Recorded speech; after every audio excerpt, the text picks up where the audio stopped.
Hello everyone. So నేను previous క్లాస్లో చెప్పింది అందరికీ బాగా అర్థమైంది అని అనుకుంటున్నాను. I hope.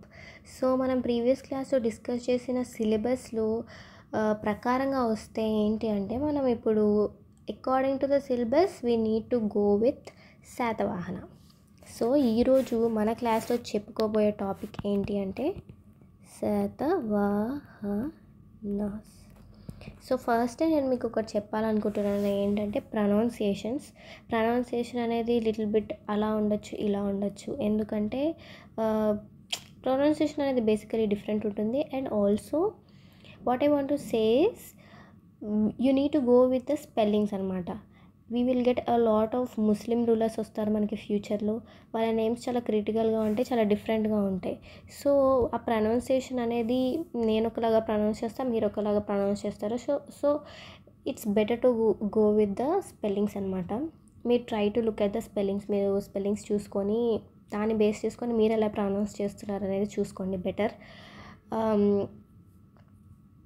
ఎందుకంటే it happened with me.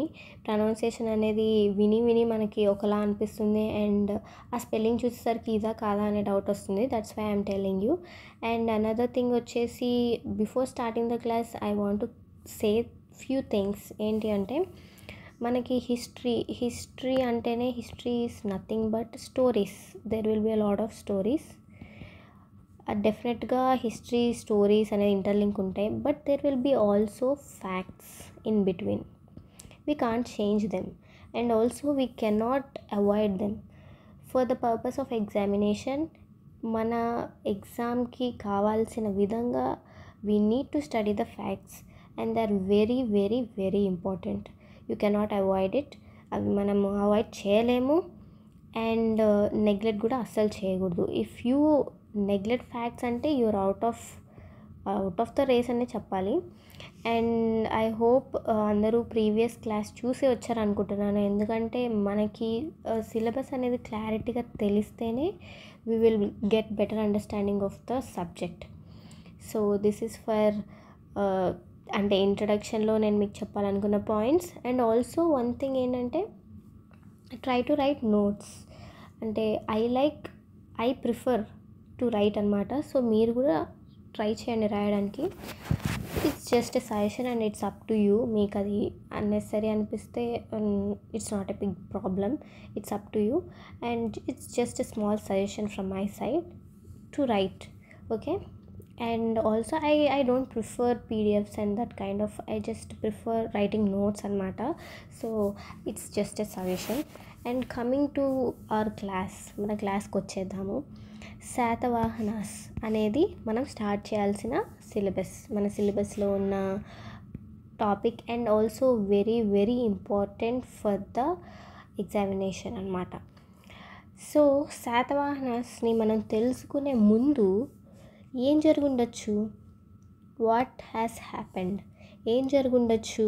So అది మన లిటిల్ బిట్ బ్యాక్గ్రౌండ్ అనేది మనకి తెలుసుకుంటే ఏంటంటే, అసలు శాతవాహనాలు అలా ఎందుకు జరిగింది, ఇలా ఎందుకు జరిగిందంటే, ఓహో బికాస్ ఆఫ్ దట్ హ్యాపెండ్ ప్రీవియస్లో అనేది మనకి స్లైట్గా కొంచెం మైండ్లో గుర్తుండాలి, తెలియాలి అన్న ఒక పర్పస్తో వీఆర్ స్టడీయింగ్ అంటే ఏం జరిగింది, శాతవాహనాస్ ముందు ఏం జరిగింది అనేది now we are going to see అనమాట. సో ప్రీ శాతవాహన టైంలో డైనాసిటీస్ ఏమున్నాయి, అసలు డైనాసిటీస్ ఉన్నాయా లేదా, ఇలాంటివన్నీ కూడా మనము ఇప్పుడు ఈ క్లాస్లో తెలుసుకుందాం. And the main point is sometimes Indian history అనేది వచ్చి టచ్ అవుతుంది. And also I always like to కొన్ని టాపిక్స్ని చాలా వెరీ బేసిక్ నుంచి చెప్పడం అనేది నాకు ఇష్టం, అండ్ చెప్తాను కూడా. ఎందుకు అంటే some students doesn't know, maybe they are just beginners అయి ఉండొచ్చు, లేదంటే ఏదైనా అయి ఉండొచ్చు. You can't expect someone to know something కదా. సో అలాగా I will just say from the basics, and that's the way of my style అనమాట అని అనొచ్చు. And so let's get into the class, main టాపిక్లోకి వెళ్దాము. So pre Satavahanas మనం discuss చేయాలి అంటే, మనం జస్ట్ నార్మల్గా ఏం జరిగింది అప్పటి వరకు ఇండియాలో అనేది తెలుసుకుంటే మెయిన్గా ఏం జరిగింది అంటే Indus valley civilization. Okay, Indus valley civilization అనేది it took place in India. So Indus valley civilization ఎలా ఎండ్ అయింది అంటే due to the invasion of Aryans అనేవాళ్ళు ఇండియాకి రావడం వల్ల ఇండస్ వ్యాలీ సివిలైజేషన్ అనేది ఎండ్ అయిపోయింది. వై? ఎందుకంటే ఆరియన్స్ దగ్గర ఐరన్ అనేది ఉంది and they came with horses మీద ఐరన్ తోటి వాళ్ళు చాలా పొడుగైన మనుషులు వచ్చారు అనేది మన హిస్టరీలో ఉందన్నమాట. సో వాళ్ళు వచ్చి ఇండస్ వ్యాలీ సివిలైజేషన్ని ఎండ్ చేశారు అనేది స్టోరీ. నేను ఎందుకు ఈ స్టోరీ చెప్తున్నాను అనేది మీకు అర్థమవుతుంది. So this is what happened. ఇది ఏదైతే జరిగిందో ఇక్కడ వరకు ఇది క్లారిటీగానే ఉంది, క్లియర్గానే ఉంది అనుకుంటున్నాను. సో ఈ ఆరియన్స్ ఎండ్ చేసిన తర్వాత ఏం జరిగింది? మళ్ళీ ఇదొక క్వశ్చన్స్ మీద క్వశ్చన్స్. హిస్టరీ అంటేనే క్వశ్చన్. సో మనం వాటిని డిగ్ చేయడమే మన పని. It's not our work, it's historians. So మనకి ఏంటంటే ఇప్పుడు ఏం జరిగింది అనే క్వశ్చన్కి ఆన్సర్ ఏంటి అంటే మహాజనపదాస్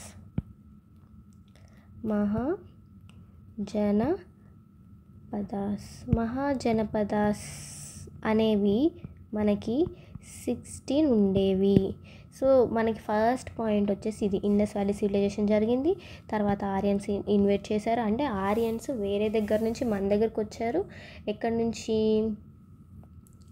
నుంచి అంటే యురేషియా నుంచి వచ్చారు. సో మనకు అదంతా పెద్ద వేరే స్టోరీ అయిపోతుంది. అది ఇండియన్ హిస్టరీలో మనం ఎలాగైనా నేర్చుకుంటాము. సో ఇది నేను చెప్తున్నాను పాయింట్స్ వైజ్గా.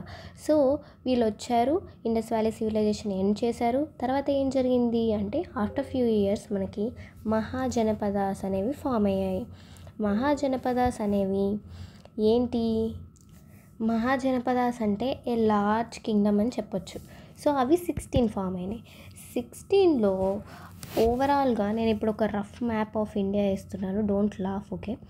సో ఇట్లా అనుకోండి. సో 16 అవుట్ ఆఫ్ 15 మహాజనపదాస్ ఎక్కడున్నాయి అంటే నార్త్ ఇండియాలో ఉన్నాయన్నమాట. నార్త్ ఇండియాలో 15 మహాజనపదాస్ ఉన్నాయి. అండ్ డెక్కన్లో అంటే it comes under south India, అంటే డెక్కన్ ఏరియాలో ఉన్నది ఒకే ఒక్క మహాజనపద, ఒకే ఒక్కటి. సో వాట్ ఈస్ దట్ అంటే let's write here, that is Asmaka. Okay, so మనం కావాల్సిన పాయింట్కి వచ్చేసాము, Asmaka. So now we are going to discuss Asmaka. So మీకు ఒక స్టోరీ లాగా అర్థమైంది అనుకుంటున్నాను. ఇండస్ వ్యాలీ తర్వాత ఆరియన్స్ వచ్చారు, ఇండస్ వ్యాలీ ఖతం అయిపోయింది. దాని తర్వాత మహాజనపదాస్ వచ్చినాయి. ఆ మహాజనపదాస్లో ఒక మహాజనపద అనే ఒక్కటి మాత్రమే డెక్కన్లో ఉంది. ఆ డెక్కన్లో ఉన్నదాన్ని మనం ఇప్పుడు డిస్కస్ చేయబోతున్నాం. So Asmaka, it is located in the present day of state of Maharashtra and Telangana. అర్థమై ఉంటుంది మీకు ఆల్రెడీ ఎందుకు అస్మక గురించి మనం తెలుసుకోవాలి అంటే ఇది తెలంగాణ ఏరియా కూడా ఉంది ఇందులో కాబట్టి. ఓకేనా? I hope you all understood the concept. So ఇప్పుడు అస్మక గురించి డీటెయిల్గా తెలుసుకుందాం. అసలు అస్మక అంటే వర్డ్ ఎక్కడి నుంచి వచ్చిందంటే ఇట్స్ ఏ సాంస్క్రిట్ వర్డ్. నేను చెప్పా కదా, రాయడం అనేది very important. I like to right, so నేను రాస్తూ ఉంటాను. సో ఆ గ్యాప్లో మీరు కూడా రాసేయండి. ఇఫ్ నాట్ మీకు వీడియో కొంచెం స్లోగా అనిపిస్తుంది అంటే స్పీడ్ పెంచండి, లేదు అంటే స్పీడ్ కొంచెం ఇట్లానే ఉంచుకోండి, లేదంటే ఇంకొంచెం ఫాస్ట్గా చేసుకోండి. సో బికాస్ నేను రాస్తూ ఉన్నప్పుడు it will be very slow కదా. So according to your convenient you can watch the video. Okay, it's Sanskrit word అనమాట. అస్మక అనేది Sanskrit word which is first దీన్ని అశ్మ అంటే ఏంటి అంటే స్టోన్ ఆర్ జెమ్ అని అర్థం అనమాట. సో సాంస్క్రిట్లో దీన్ని అశ్మ అనే వర్డ్ నుంచి అస్మక వచ్చింది. దాని మీనింగ్ ఏంటి? Stone and gem. మీ అందరికీ కూడా పురాణాస్ తెలిసే ఉంటాయి అనుకుంటున్నాను. అంటే నాట్ కంప్లీట్లీ, జస్ట్ పురాణ అనేది ఒకటి ఉంది అని. సో మనకి లిటరరీ వర్క్స్, లిఖితపూర్వకంగా ఉన్నవి లిటరరీ వర్క్స్, ఓకే, క్లారిటీగా చెప్తున్నాను. సో అవి ఆ పురాణాల్లో విష్ణు పురాణ ఒక పురాణ అనమాట. సో విష్ణు పురాణ. సో అకార్డింగ్ టు విష్ణు పురాణ, ఇద్దరు ఇక్ష్వాకు ప్రిన్సెస్ ఇద్దరు ఏం చేశారంట, వాళ్ళు సౌత్ ఇండియాకి వచ్చి కింగ్డమ్ని ఎస్టాబ్లిష్ చేశారు అనేది విష్ణు పురాణాలో ఉంది, మెన్షన్ చేసి ఉంది. ఓకే, ఈ ఏరియా అనేది ఎక్కడి నుంచి ఎక్కడి వరకు ఎక్స్టెండ్ అయి ఉంటుంది అంటే గోదావరి అండ్ మంజీరా. సో వీటినే నేను ఫ్యాక్ట్స్ అంటున్నాను అనమాట. సో ఇవి గుర్తుపెట్టుకోవడం it's necessary, it's needed. Okay, and దాని క్యాపిటల్ వచ్చేసి Paithan or Pratisthana or Potana. So Paithan is in present day Maharashtra అనమాట. ఓకే, వీళ్ళు దీన్ని క్యాపిటల్గా పెట్టుకున్నారు. సో రాసుకునే వాళ్ళు చాలా క్లియర్గా రాసుకోండి, it's capital. Okay, I hope మీకు క్లియర్గా ఉందని అనుకుంటున్నాను. I like using a lot of colours. Okay, so నేను మీకు ఇక్కడ ఒక చిన్న ఒకటి చెప్పాలనుకుంటున్నాను. సో ఏంటంటే లిటరరీ వర్క్స్ అనేవి 2 టైప్గా ఉంటాయి. ఒకటి సెక్యులర్ అండ్ ఇంకొకటి వచ్చేసి రిలీజియస్. సెక్యులర్ అంటే ఏంటంటే నార్మల్గా అడ్మినిస్ట్రేషన్ కోసము ఆర్ ఎల్స్ కింగ్ కోసమో అట్లా రాసేవన్నమాట. అలా రాసిన రైటింగ్స్. రిలీజియస్ అంటే completely depends on a particular religion, whether it maybe Buddhism అయి ఉండొచ్చు, హిందూయిజం అయి ఉండొచ్చు, వైష్ణవిజం అయి ఉండొచ్చు, శైవిజం అయి ఉండొచ్చు, ఏదైనా అయి ఉండొచ్చు.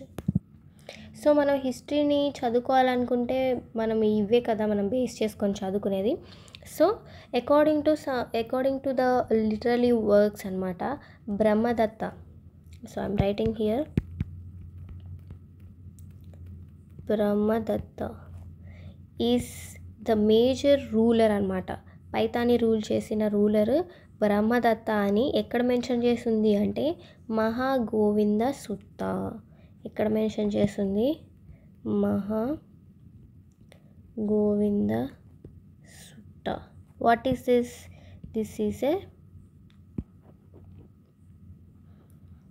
ఈజ్ ఏ బుద్ధిస్ట్ టెక్స్ట్ అనమాట. అంటే ఏంటి అర్థం? ఆ టైంలో మనకి బుద్ధిజం ఉంది అని అర్థం. ఇంకా అదర్ టెక్స్ట్లో కూడా, ఇంకా వేరే బుద్ధిస్ట్ టెక్స్ట్లో కూడా మనము ఈ అస్మక కింగ్డమ్ పేరుని మెన్షన్ చేయడం చూసామన్నమాట. ఏంటవి అంటే సుత్తని పాట అండ్ చుల్ల కళింగ. సో ఇవేంటమ్మా అంటే ఇవి కూడా బుద్ధిస్ట్ టెక్స్ట్లే. ఓకే, సో ఇక్కడి వరకు క్లారిటీగా ఉందని అనుకుంటున్నాను. అండ్ ఇంతే, మనం ఎక్కువ డెప్త్లోకి ఏం వెళ్ళట్లేదు, జస్ట్ ఏమేం రూల్ చేసినాయి. Asmaka Maharashtra and Telangana area cover చేసి ఆ ఏరియాలో ఉన్న mahajanapada, only mahajanapada that is present in Dakshinapath or south India or in the Deccan area, that is Asmaka. It came from a Sanskrit word, అదొక సాంస్క్రిట్ వర్డ్ నుంచి వచ్చింది, దట్ ఈస్ అశ్మ. అంటే ఏంటి? Stone or gem. ఇది విష్ణు పురాణాలో కూడా మెన్షన్ చేసి ఉంది. ఏమని మెన్షన్ చేశారు అంటే ఇక్ష్వాకు ప్రిన్సెస్ ఇద్దరు ఉన్నారు, వాళ్ళు వచ్చి ఇక్కడ అస్మక అనే కింగ్డమ్ని స్టార్ట్ చేశారు అనేది విష్ణు పురాణాలో మెన్షన్ చేసి ఉంది. And what is this area? From Godavari to Manjira river మధ్యలో ఉన్న ప్లేస్ని అస్మక అంటారు అని కొన్నిట్లో ఉంది. అండ్ వాళ్ళ క్యాపిటల్ అస్మక, అస్మక కింగ్డమ్ యొక్క క్యాపిటల్, మహాజనపద క్యాపిటల్ వచ్చేసి పైథాన్ ఆర్ ప్రతిస్థాన ఆర్ పోతన. ఇది ప్రజెంటే ఎక్కడుంది? మహారాష్ట్రలో ఉంది. Brahmadatta, who is Brahmadatta? What is Brahmadatta? Brahmadatta అనేవాడు ఒక ఆయన he is the ruler of Asmaka kingdom or mahajanapada అని ఎక్కడ మెన్షన్ చేశారు? మహాగోవింద సుత్త అనేది ఏంటిది? Buddhist text. అంటే ఆ టైంలో బుద్ధిజం ఉంది అనడానికి అదొక ప్రూఫ్ అనమాట. So let's go in to next. ఈ అస్మక అయిపోయి మనం చాలా డీటెయిల్స్లోకి ఏం వెళ్ళట్లేదు, జస్ట్ బేసిక్ మీకు రివిజన్ ఉంటుందని మళ్ళీ చెప్తున్నాను. అండ్ హియరింగ్ ఆల్సో మనకి వినడం వల్ల కూడా బ్రెయిన్లో గుర్తుండిపోతాయి కొన్ని. So that's why I'm repeating the points a lot of times. It's only for your sake. So next వచ్చేసి Nanda dynasty. Okay, Nanda dynasty. So according to some ancient text, అంటే ఏన్షియంట్ టెక్స్ట్ కొన్నిట్లో, అంటే పర్టికులర్గా ఏ పేర్లు లేవన్నమాట. ఏన్షియంట్ టెక్స్ట్లో ఏమని ఉంది అంటే మగధ రూలర్. మగధ అంటే ఏంటి? It is one of the Mahajanapada. North ఇండియాలో మనకి 16 ఉన్నాయని చెప్పానా, అందులో ఒకటి అస్మకకి, అంటే ఒకటి సౌత్ ఇండియాలో ఉన్నది, అంటే 15 నార్త్లో ఉన్నాయి, 1 వచ్చేసి సౌత్లో ఉందని చెప్పానా. ఈ నార్త్లో ఉన్న వాటన్నిటిలో కూడా చాలా పవర్ఫుల్ ఏది అంటే అది మగధ రూలర్ అయిన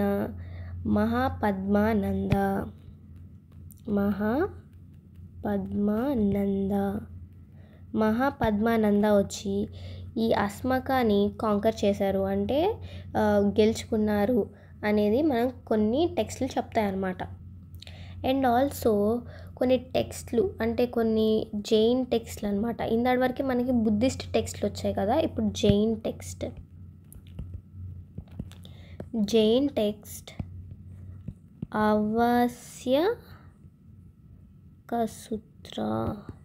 ఆవశ్యక సూత్ర అనేది ఒక బుద్ధిస్ట్ టెక్స్ట్ అనమాట. ఇందులో ఏమని ఉంది అంటే ఒక రోడ్ వే అనేది ఉండేది ఫ్రమ్ ఎక్కడి నుంచి ఎక్కడి వరకు అండి అంటే మగధ టు కృష్ణా రివర్. మగధ నుంచి కృష్ణా రివర్ వరకు కూడా ఒక రోడ్ వే అనేది ఉండేది. అంటే ఏంటి అర్థము? మగధ నుంచి కృష్ణా రివర్ సైడ్కి సమ్ ట్రాన్స్పోర్టేషన్ అనేది ఉంది, అంటే people were going from there to here to there అనేది కదా అర్థము. So it's like a proof అనమాట, ఒక ఎవిడెన్స్ లాగా. ఓకే, అండ్ ఇక్కడ వన్ ఇంపార్టెంట్ పాయింట్ ఏంటి అంటే Mahapadmananda is the first ruler to annex the దక్షిణపథ్.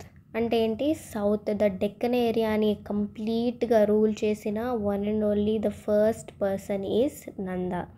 ఎవరి ఏ నంద? మహాపద్మానంద అనమాట. So this is one of the important point you need to remember, because the first అనేవి వెరీ ఇంపార్టెంట్. సో ఫస్ట్ ఎవరు అనేది మనం గుర్తుపెట్టుకోవాలంటే ఫస్ట్ ఫారెన్ ఇన్వేషన్ ఏంటి, ఫస్ట్ ముస్లిం ఇన్వేషన్ ఎవరు, these first are very important. So try to remember them. So the first ruler to annex Dakshinapath is who? Mahapadmananda. Okay, so here ఒక little bit చిన్న story ఉంది, కుట్టి స్టోరీ ఉంది. ఏంటిది అంటే I think మీకు కౌటిల్య తెలిసే ఉండొచ్చేమో, ఐ డోంట్ నో. కౌటిల్య అర్థశాస్త్ర అని విని ఉండొచ్చు. So Kautilya is nothing but he is the prime minister for the Mauryan empire అనమాట, ఫర్ సో లాంగ్ పీరియడ్. ఈయన ఏం జరిగిందంటే ఇక్కడ ఒక మినీ స్టోరీ ఏంటి అంటే, సో నంద డైనాసిటీ తోటి ఈయనకి గొడవ అవుతుంది కౌటిల్యకి. ఏంటి అంటే నంద రూలర్ వచ్చేసి the last ruler of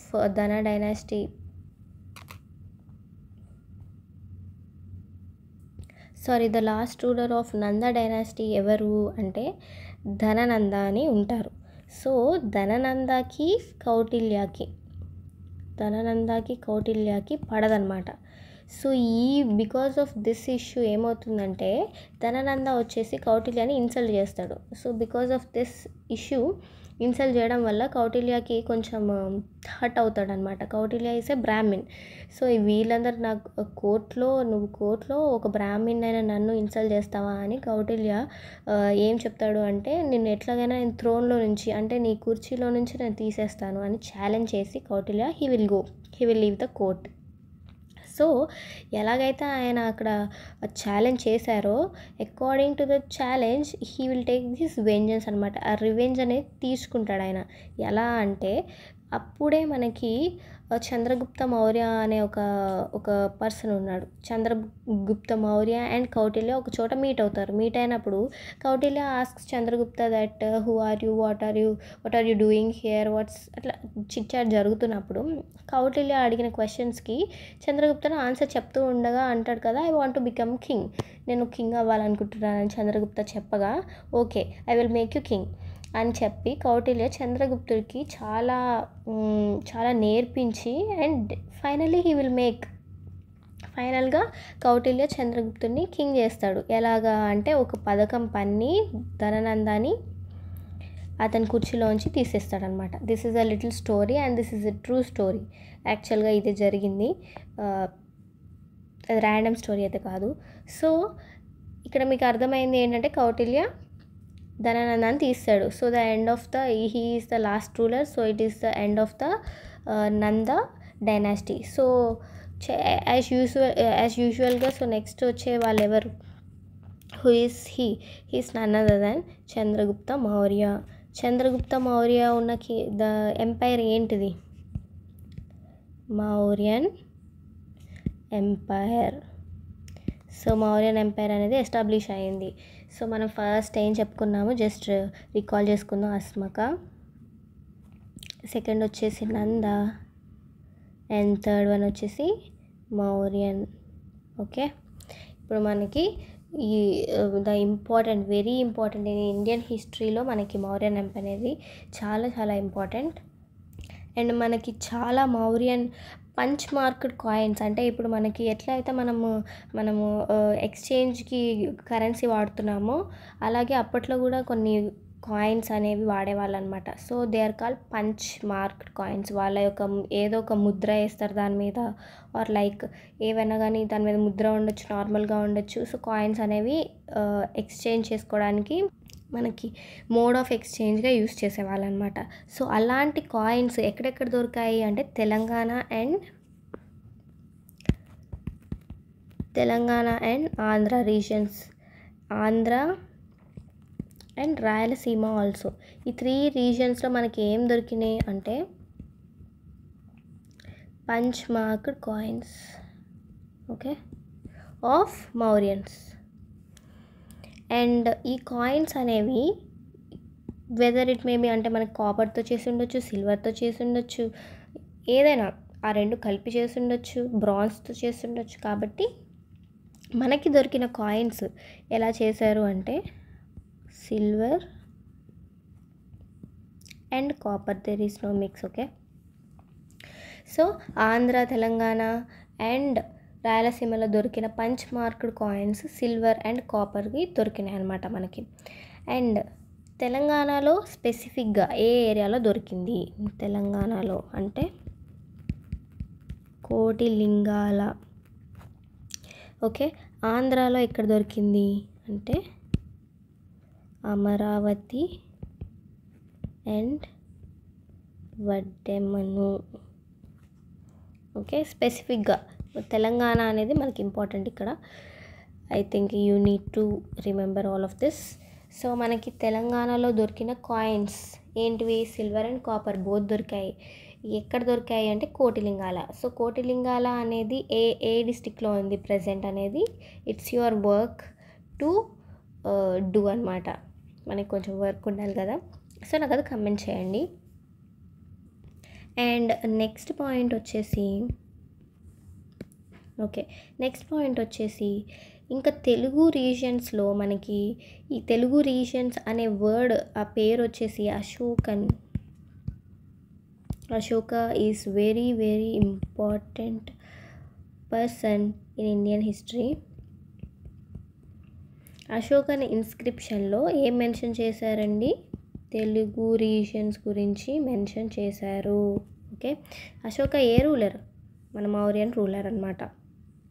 okay, these are some of the important little things to remember before starting Satavahanas.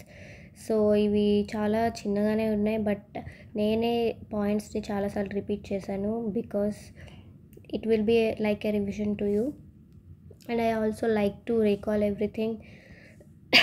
I'm sorry. Okay, it's always revision. Okay, and the second time or third time నేను points repeat చేసినా కానీ don't think that repeating points అని, because it's only అది మీకు ఉపయోగపడుతుంది తప్ప it will not do any bad or any kind of negative అయితే కాదు మీకు పక్కా. సో మీకు క్లియర్ కట్గా చెప్పానని అనుకుంటున్నాను I think. So just Asmaka and next Nanda and next Maurya అనేది ఒకరు గుర్తుపెట్టుకోండి. అండ్ ఆల్సో చాలా టైనీ మ్యాటర్ గుర్తుపెట్టుకోండి వీటిల్లో, because you should not take any chance. And also ఇవి మీరు కొన్ని ఇట్లా ఉంటాయి కదా ఇన్స్క్రిప్షన్స్ అండ్ రైటింగ్స్ అనేవి కొంచెం ఇంపార్టెంట్, అవి కూడా చూసుకోండి. హియర్ అశోకన్ ఇన్స్క్రిప్షన్లో ఏం మెన్షన్ చేసింది అట్లా అనమాట. అండ్ ఆల్సో ఏ ఏరియాలో పంచమార్క్డ్ కాయిన్స్ దొరికాయి తెలంగాణలో అంటే కోటిలింగ, ఆంధ్రాలో ఎక్కడ దొరికినాయి అంటే మ్యాక్సిమం ఆంధ్ర గురించి అడగకపోవచ్చు because our focus mainly on Telangana. But still just ఒక్కసారి చూసుకోండి, ఇలాంటివి ఒకసారి చూసుకోండి, ఇలాంటివి ఎన్నిసార్లు చూసుకున్నా తప్పులేదు. Okay, this kind of information. Okay, I hope మీ అందరికీ అర్థమయ్యే ఉంటుంది అనుకుంటున్నాను.